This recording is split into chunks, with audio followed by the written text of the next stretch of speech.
Metronome training. We're going to do a hip thruster to chest press using a metronome. Why are we using a metronome? What we're going to do is we're going to set it to a time.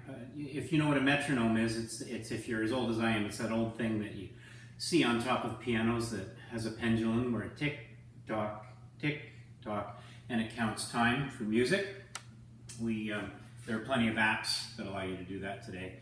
And what you're going to do is you're going to work out to the beat of the metronome, and you're going to go for as long as you can stay with the beat of the metronome. Now, for managing the length of time of your workout, what your trainer is going to prescribe to you is about 1.5 to 2 minutes for each exercise.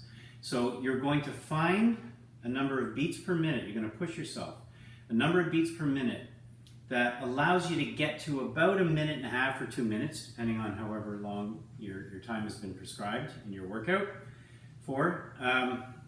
But you're actually not going to be able to do more than that. You're going to be too gassed, okay? And remember, this is not an exercise for beginners. I would not give this to a beginner because you have to be in pretty good shape to be able to do these.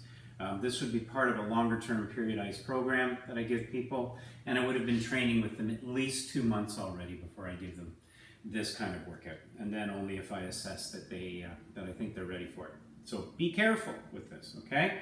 So the metronome, that's what it sounds like. That's 75 beats a minute right there, okay? And turn it off. I'm going to demonstrate the exercise first for you, and then I'm going to demonstrate the exercise to the beat of the metronome, okay?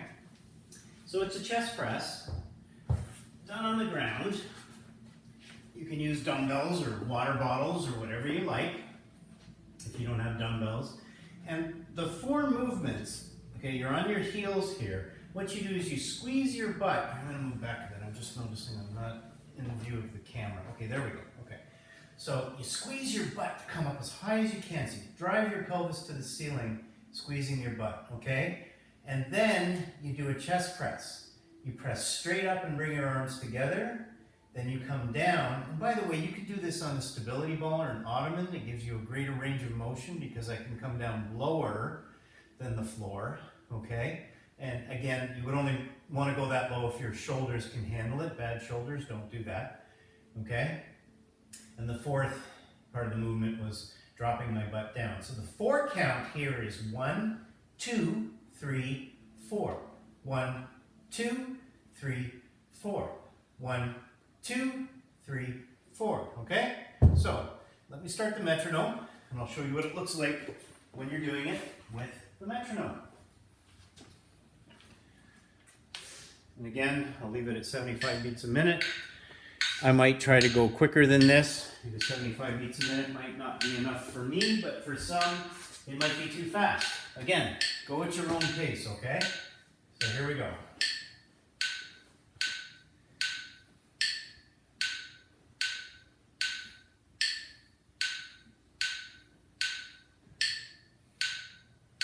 Get it? 1, 2, 3, 4. 1, 2, 3, 4. Okay? And I'm going to go for as long as I can until I can't keep up with the metronome anymore. And again, you're going to have to work with it to try and figure out how many beats per minute that is so that you kind of finish up at about the prescribed length of time. Okay, so there it is. So a hip thruster to chest press using the metronome.